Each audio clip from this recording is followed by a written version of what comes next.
Howdy, Oakapi gang. I'm Bry on the go, Oakapi gang Ranchiro, and we got Matt on the line as always. And today we're going to be talking about the MBT video and other things in general. It's not really a specific thing.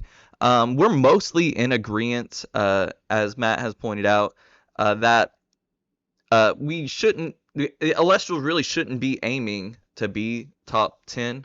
It is a really good game and it's doing a lot of things right. Um, but I would push back that it should be aiming to being that top 10. I think it should just be focused on being a really good game.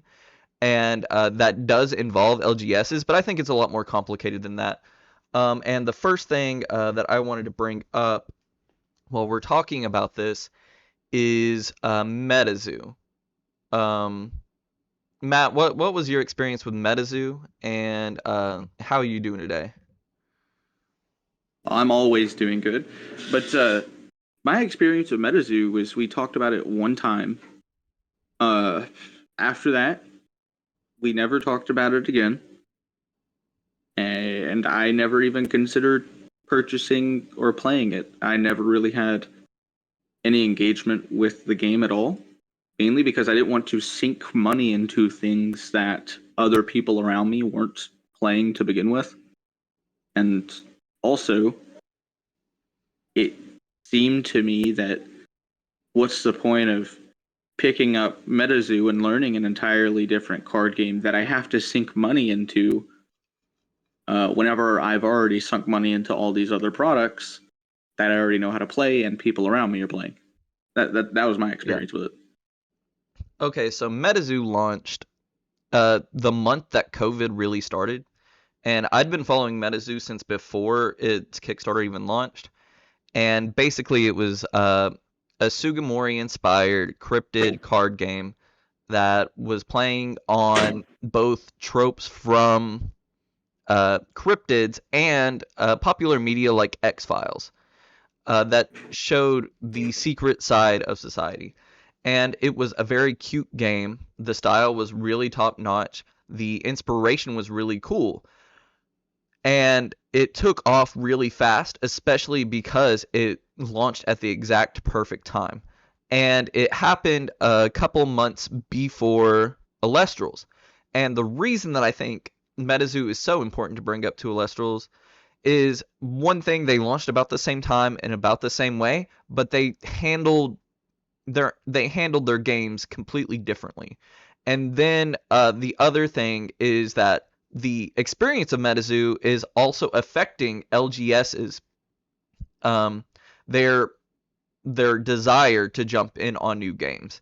It is an easy game to look at and say, hey, we tossed a bunch of money out there. Like MBT said, his local game store went all in and they almost lost their building because they went too far in.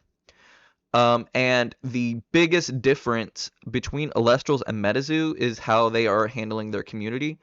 The Besides the IP, MetaZoo's biggest push was uh, prize tournaments.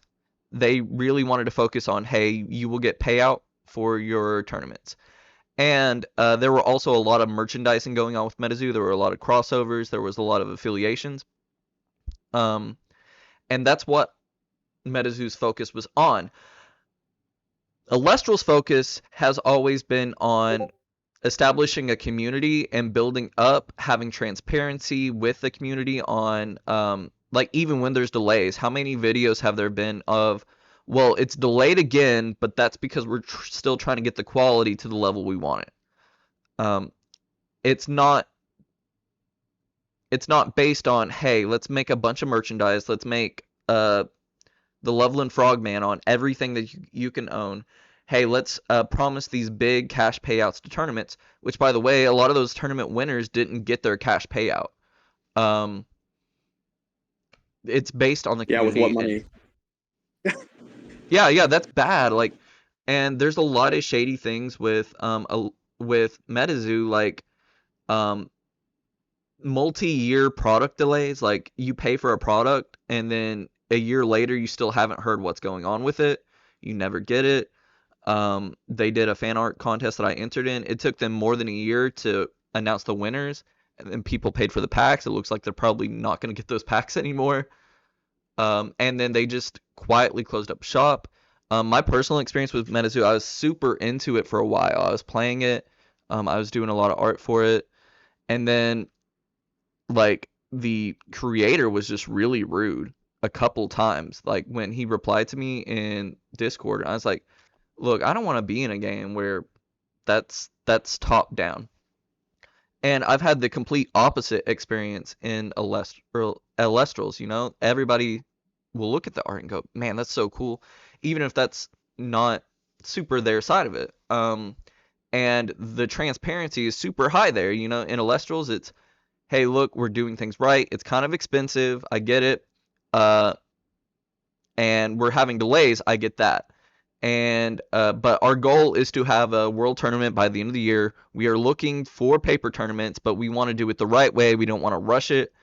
We don't want to force it. We want to build a foundation so it can actually grow and be stable instead of doing a short-term cash grab and then we dip off after we get our cut. And I think that's a really big difference. I think that's why Elestrals has a lot more potential than MetaZoo did. But the flop of MetaZoo, how much money they uh, ran off with, and how abruptly it ended, you know, is a bad look. And you know, the TCG market is so loaded right now. There are so many different card games that you can get, and games really have to prove that they are something different.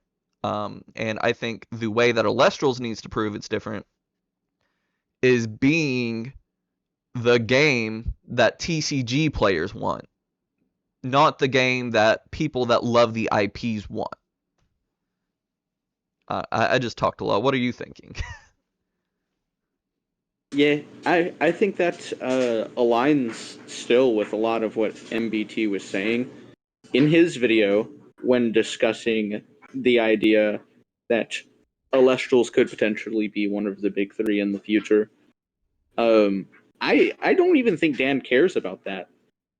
Uh, Dan has gone on record saying multiple times that I just want to control the things I can control and become the best game, or have the best game that I can possibly create. I mean, I even have it quoted in my Discord profile just because I was like, wow, this is great.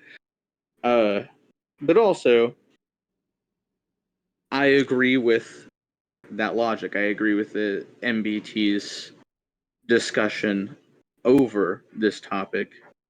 And I feel like that you do as well. Uh, I've not heard anybody outright disagree with it. Mm-hmm. I was looking in the comments of the videos. It didn't appear that anybody was trying to contest the idea at all. Mm-hmm. I feel as though the entire community agrees. I think you hit the nail right on the head.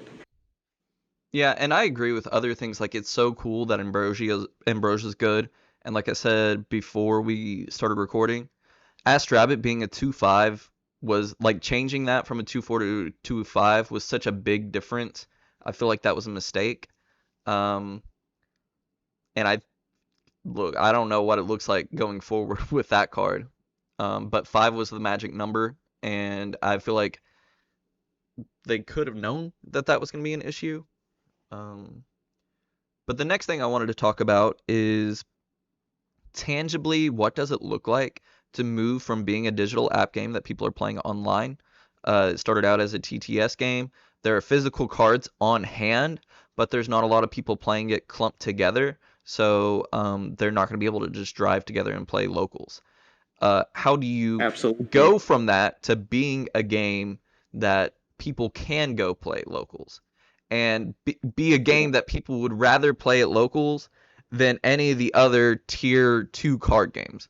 Like, I'd say Digimon and One Piece are tier 2 games, meaning that they are played and they're really respected, but they're not as ubiquitous as the big three. And I would say part of the issue with the big three is that the reason everybody plays them is because there are so many games out there that if you don't have like a universal game that everybody plays, then you're not going to be able to go to your LGS and play anything because everybody's going to have different card games.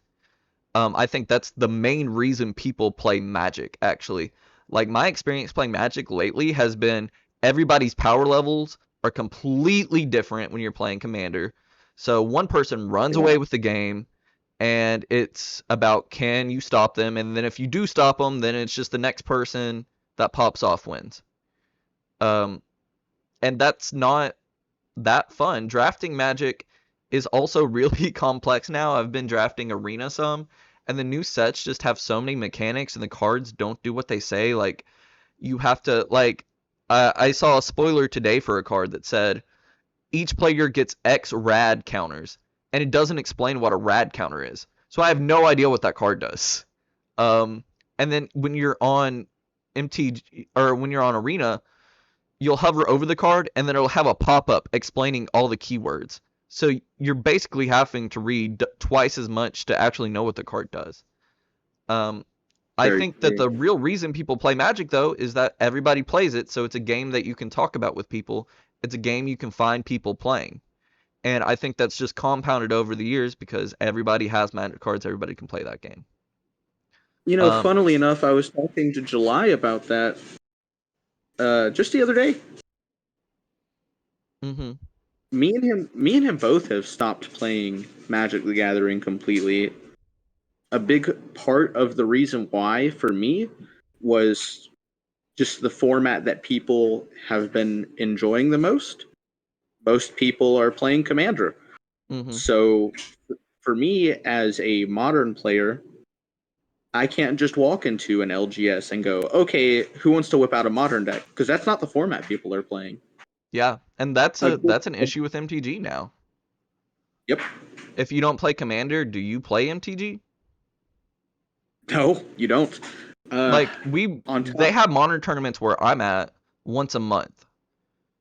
But if you're talking about weekly tournaments, no, you're not playing modern every week. You're playing Commander every week. And yep, and it's a big Commander time is sink to a play rough one match of format. Commander. You have to Yep, really know your group, and if you really know your group, why are you playing out an LGS? You can go to somebody's house. true. Um, but I think the first thing to think about when you're trying to go from a digital game to a physical game is scale. Um, Dan has talked about starting small, doing a couple stores, having like Elestrals top dogs go out there and try some stuff, try to get it going before they go everywhere and then it flops everywhere at the same time. And I think that's correct. I think you have to start small, concentrated area and figure out what works there first. And I don't know, it's tricky because how do you pull people in? If it's free stuff like prize support or like cards for winning, then you're gonna attract a certain kind of crowd that is trying to min max, that is just there to win. They're just trying to get the payout. And that's I don't know. I guess they're willing to pay more, but also that can be a really toxic environment to people that want to play casually. People that just want to Yeah, play it's gonna Oisterous stomp against out. Oisterous. Oh my gosh. Yeah, you're just gonna end up stomping out the lights of new players that are just buying starter decks trying to get into it. Because again, in the previous video, we talked about the issue of Elestral's merchandise not being in the hands of everyone right now. It's so difficult. Like hmm right now, I'm struggling to get 3 Gorgon's Gazes. you know? Oh, I could send you proto ones, but I don't think I have Kickstarter version. Well, I have the proto Kickstarter, I think. I don't have the ones that you're actually allowed to play. Yeah. See, it's difficult to get a hold of physical copies of cards that uh, people want to use. Like hmm Gorgons is a staple; it's required as a 3 of in every deck. But there isn't enough of them to go around. If the community were to increase by 50%, and all of those players wanted to become physical card game players, you couldn't do it. Yeah. Yeah, for sure. Yeah. And I think that's an issue. I think a bigger goal, like another idea, instead of focusing on prize support as a way to attract players, I think that a big reason that people choose the games they do is because of the conversations they get to have. Like you and me Absolutely. will play a lot more Elestrals because you and me can talk about it.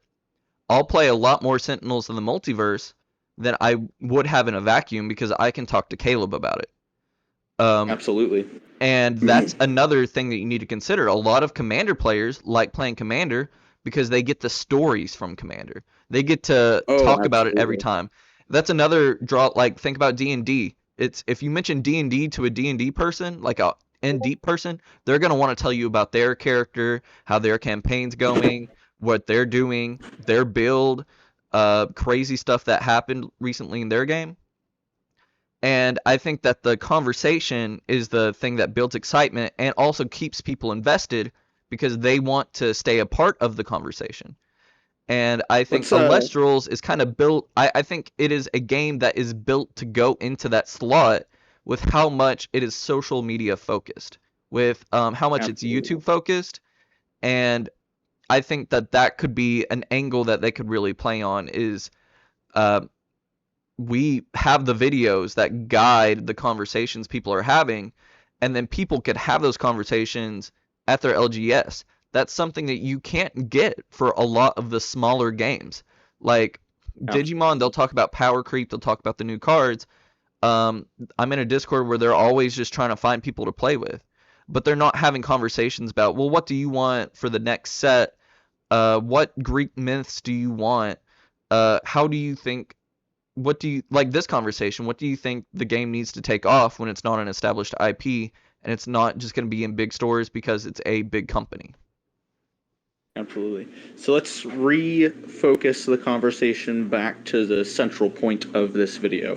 What do we believe that the next steps are for this brand to go from a handful of people playing it to it being on a shelf? Okay, well, tangibly, the I think they're still really working on the production line side. They're still trying to figure out how do I get this stuff printed, here on time, shipped. And I mean, I've looked at printing card games before. It really is a numbers thing. The more you make, the cheaper it gets, and the cheaper it gets, the more you can spend to get it faster. The Um, Walmart philosophy. hmm And that's like a Yeah. big issue with Shattered Stars. Like Shattered Stars, the first month still hasn't or it still hasn't shipped out of New Jersey. Or it's starting to ship like this week. So it's not gonna get to people until more than 2 months after it was supposed to be.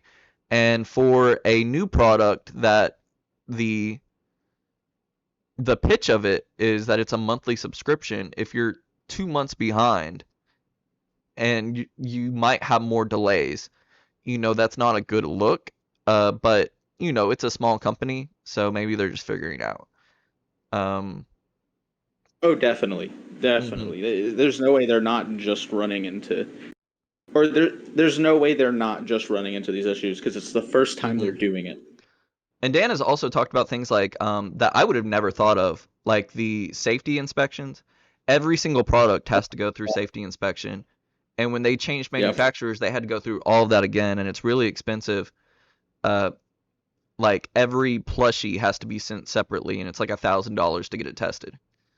Um, The perseverance of this man. yeah, and then he said that he had to send the plushies back to get them rebagged because the plushies passed, but the bags they were in weren't. And that was like another couple $1,000s. That's That would miserable. I would be screaming. Um, I think that a couple of things Illustral's doing right so far is slow leaks, and making leaks feel or making spoilers feel special. I think that's a thing that used to be the most hype thing about card games. I remember what 15 years ago, my first pre-release, and somebody asking, "Well, what's the next set?" And I was irritated. But now I know what it feels like to have a set that I just don't care about. Like half of Magic sets, I'm like, I don't care about this theme at all. I don't like the You're very right. mechanics. Um, and they just feel, and now they're releasing so many products that it's like, dude, I just don't care. I'm gonna see cards as they hit the table most of the time. Um, but with Elestral cards, I'm so excited whenever they release anything because like especially if it's a new Elestral, it's like, ooh, what's the design gonna be? What's the design gonna be? And then you also get the mechanic Hello? side. It's like, ooh, what's the mechanic gonna be? Uh-oh, we Can you lost hear him. me? Yeah, I can hear you. Um, but I think that's a good sign. You know, if you're excited about individual cards being revealed, that's a good sign. Um, Oh yeah. The I Locagon reveal? Bro, um, did you see Locagon? Locagon, that's the water. Bryson? Yeah. Hello? Do you hear me? I hear you now. I was asking Okay. about your response to the Locagon reveal. That's the water Drataya evolution, right? Yeah, it's the water ascension of Chautauqua. Or, yeah, Chautauqua. It's not in the spoiler on this side. What I'll just tell you, it's an ascension of Chautauqua. Whenever you recover a water spirit from your underworld, you can target and destroy a card an opponent controls. That's silly. It is so cool, but the art is incredible, and it adds an entire like it adds an entire archetype Mm-hmm. to the the meta that has been becoming stale for a lot of longtime players. It sounds like Arome Ages in Yu-Gi-Oh! But I mean, I think the gameplay fatigue with Elestrals right now is just because it's been so long since we've had new cards that were playable, you know. I Sure. think that it will feel a lot fresher when, like, I think it'll feel fresh really fast when set two hits. Yeah, but Um, I'm just I'm just mentioning this because it took two cards mm-hmm, for people to go, wow, that would change everything. mm-hmm. And Yeah, I really like in Elestrals how good the Ascensions feel compared to other games. Like in Pokemon, there's currently a deck or two running around where you can play evolutions, but in general, like most formats, evolutions are straight unplayable, even though it's well, a like lot of the a mechanic of evolutions the and game. elestrals, a lot of the ascensions and elestrals aren't very good, Yeah. but it has already been mentioned multiple times by testers and the creator of the game, Dan, that um, ascensions are getting a big buff, and ascensions are going to be, I'm going to assume, much more reliable and consistent. Talk, he mentioned that he played one deck where he was running like 12 ascensions or something crazy like that, all in Jeez. one deck. Yeah, Um, but I think the biggest thing that needs to happen for Elestrals is it find a niche that's different than other card games and do that niche really well. And I would say that niche is probably the conversational side, the side where you can go watch a YouTube video and then you can talk about it like we're doing right now. We're talking about an MBT video. Um, why can't that be a normal thing? You know, why can't the leaks be a normal thing? The tournament structure, like Dan just popping out new cards at the end of a tournament, like Pegasus, you know. Um, sure. I think doing special things like that are so good, and I think like Chillalotl and Pandasin, that's been a long time ago, but keep doing stuff like that. Like community engagement is so much higher in this game than the bigger games because the bigger games don't have time to sift through everybody that plays the game, if that makes sense. Absolutely. And I think if you have those conversations, people will be more excited to go play it every week. But you have to keep those conversations going. And I think that's hard right now because we're still trudging through delays. Um, and I think there's a correct and an incorrect way to do it. Like if it feels too forced, people just aren't going to care. But if you get it and it feels natural, then that could really be the thing that, hey, I actually do want to go to the LGS this week to see my friend that was talking about elestrals with me last week, to see what they think about it this week, to see what they think about the new Frostfall, the new Daybreak stuff, what they think about the solar lunar types that they just got revealed. You know, I think the conversations could be what pull people in. Are there any other things that you can think of that would be the thing to pull people in? Do you think I'm undercutting price support, for example? No, no, I don't think you are. The thing I would want to see the most is just more Elestrals content creators. Whenever I saw MBT posting on the Elestralnaut, or granted, he probably didn't post, he probably just recorded, sent the video off. The editors did their thing, and then the Mm-hmm. editors either sent it to the owner for approval or posted it themselves because they're trusted or whatever. I want more popular Yu-Gi-Oh! Pokemon content creators like, Shady Penguin was in the Illustriate. That was hype. That was Um, hype. And he was doing good too, you know. The people that put time into it, you could tell the people that put time into it and the people that didn't. absolutely. Uh, just more popular content creators like that, not necessarily posting on their own main channel, but as you saw Distant Coder do, him and like 3, 4 people Mm-hmm. got together, made a channel. Yeah, I have Boom, this Elestronauts is up right where now. I've had the this as the main screen up for most of the episode. They're at 952 subscribers with 12 videos. I mean, that's pretty good subscriber that's a good count for start. just 12 videos. Um, That's a good start. And if MBT did the same thing, and then he doesn't have to be obnoxious about it. He typically isn't. He's a smart guy. Uh, but if at the end of a couple videos he was like, "I'm posting Elestrals content on the secondary channel I've created," and slowly grew that, I think it would be a lot more healthy for the community. Or if he just posted it on his main channel, he could do that too. But we need more content creators because we've had the discussion where people want to talk about games, and it loops to where if they're talking about games, they're going to think about playing it more.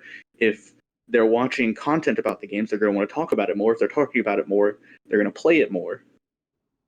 Well, if you get more Elestrals content out there, and in turn more Elestrals content creators and more creation out there, there's going to be more to talk about. hmm And I think also the more people that get in on it, the safer it is for bigger people to spend their time on it. Like if it's a YouTuber's Absolutely. full-time job, but they have no idea, like they probably think, okay, if I make a video on this, it's gonna get like a tenth of the views of my normal videos. Why would you spend time Exactly. on the game? But if Exactly. but I think it's like a compound thing. I think the solution to that, I think there's two things to go into that. One is what you just said, have a bunch of people go in on it so it's not too much time on one person, and then it be a group like the Lesternauts of bigger Sure. people. And then I think the other thing Sure. is like supporting the smaller creators. Like I just scrolled down and I don't really see any of the smaller people recommended. When I type in Elestrals, it's the Elestrals channel, Elestronauts, Elestrals Emporium. Uh, and then I have to scroll down further and then it gets to Eagle the Duck. Um, Yeah. but you're Red not seeing the Baron. smaller people that are Yes. yeah, Red Baron's not even on here, which I think is bad. I think everybody needs to watch the smaller videos more so that they can Bro, get bigger. Cerebro, this might be a hot take, but Cerebro, 14-year-old kid, 15-year-old kid, something like that. He's a young kid. He has the best Elestrals content Oh, really? right now. I've That's just never my watched opinion. him. Go watch him. I Also, watch like any and all also Elestrals content shout they have out to to upload. Jonny. Like there's been some stuff going on. He was saying he was going to quit Elestrals because of the backlash from distant Coder fans. I don't want Jonny to quit. I want Jonny to stick around. I love Jonny. Um, He's already mentioned in his newest video that he's going to continue uploading. Yeah, but I just want him to know, that there are people that really support him too. Um, and Absolutely, I absolutely. want to get the quality up if I keep making videos. I want to get the quality up. I think that everybody in the elestrals community that's a smaller creator has the same challenge where you can tell that we're not super professional. But I that's somebody that I enjoy watching, and I hope that he keeps making videos and improving. And haters are gonna hate. Distant Coder's really good at the game, but he can spend a lot of time on it compared to other people because like his content creator status. And that's Absolutely. okay. Like if that's how he On wins. on top of that, He's the to Seto add to Kaiba that of point, Elestrals. yeah. Oh, I don't even see him as the villain. Um, I mostly see him as I don't even know how to put it. Like just one of the founders almost. Like it's hard to view him as anything else No, that's what I whenever mean. he's He's the spending Seto so much Kaiba. time. People love Seto Kaiba. Uh, but he's like he Seto Kaiba's like a villain he now. has some no. Well, he's like an anti-hero. He's like a villain in the first season, and then after that, he's like anti-hero. We're still in the first season, homie. That's why it feels like he's a villain right now. He's not a um, villain though. Like I don't. It's hard for me to see him as that. I think a couple of the people that follow him went a little bit mhm, overboard with their trolling, but beyond that, Distant Coder has done nothing wrong, and he's even gone out of his way to mhm, say, "Hey, no, if you go back and watch the video, you'll see a few misplays that we think he did because we've already reviewed the video." Like mhm. I don't know about you, but if I were some overconfident, cocky jerk, I'm not going to go back and watch the set where I beat the guy. Distant Coda Um, clearly respects his opponents mhm. because he's going back to review the footage to see if he I could have mean, done anything and better.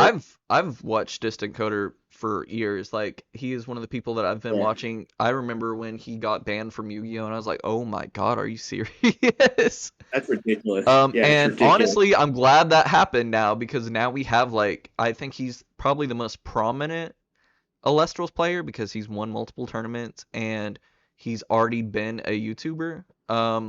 Yes. I just feel bad that, Jonny took a hit because of that. Like I feel like Well, it's sad that that happened. yes. But I agree with I, you. Nothing to do with like I Distant Cutter himself. He wasn't like, "Hey, y'all need to go raid him. You need to go get him." yeah, I'm gonna be honest. That's like a different video topic entirely. Like, I don't want to record a we whole can. video about that though. That feels bad. It does feel I bad, just want to but it send some is. positive vibes toward Johnny and the greater Celestial community. I think Yeah, I mean there's a lot of people that are really cool and I want to support them and specifically Johnny. I love watching his well, videos. He's probably my favorite one to watch videos from. if you think the Johnny Coder arc was hype and interesting, wait until you see the Jack Coder arc because that's gonna be mayhem. Whenever those two clash, it's going to be an explosion of interest because there Okay. is already this huge debate amongst like Coder fans and Elestrals players on who is currently the best player in the game. Even Dan, in his last stream, was saying Coder was the best, but if you played on the app, Jack would have some contention to that. So the moment these two start clashing, they'll both be chill about it because neither of them get overworked. But it is going to be every time they clash, it's going to be a match for the ages. That's all I got to say about that.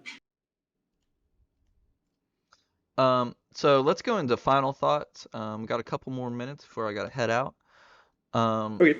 I think our main topic we did talk about that for a while, but I think our main topic was how Elestrals should develop in more community and smaller scale focused if it wants to get bigger. And treat its fan base well. And I think they Oh, already do no. that. I think it's a very respectful game, and I think Dan, he's dealt with PR for years, and I think he's doing really good as a face of a company. And Yes. having a face of a TCG is very different than other card games. Like the closest thing is probably Mark Rosewater for Magic, but Mark will tell you he doesn't have a lot of control over most of the decisions. Um, it took him years to get the sets that he wanted out, and I mean he doesn't make big decisions like Dan does. So having the face of the company be somebody that can make decisions and be somebody that does listen and actively every day is getting feedback and trying to make the game better. I think that's a really good sign. What do you think? Final thoughts. Final thoughts. Uh,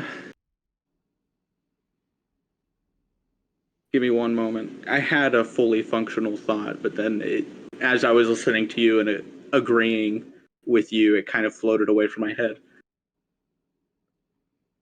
Oh, yes, yes, yes. Uh, Final thoughts for me. The biggest deal with me for elestrals is that all of them, like all players, not whenever I say all of them, I mean all elestrals players, are all playing the same format. And I believe that the creator of the game is doing a fantastic job by having the game be so consistent amongst all players. The last thing I want to see right now is another format for elestrals Man, you because you really bad that will about divide you the really player bad about base. modern dying. Yes, that will divide the player base, the already small player base, mind you, and it will be even harder for people to find games to play and discuss the game. Yeah, that definitely makes sense. Let's see. Just to toss out ideas for next time. First off, I'm thinking about doing a little merch. I still want to run a tournament to give away this Pintera sheet. But I'm also thinking about doing some Oakapi gang merch, maybe like a t-shirt and a playmat. I've made some other custom Elestrals. I've made a clownfish that I think is really cute. I have the idea for a spoonbill because I love spoonbills now. I keep seeing them at zoos and I'm like, why isn't this an Elestral? Uh, Maybe a t-shirt and playmat.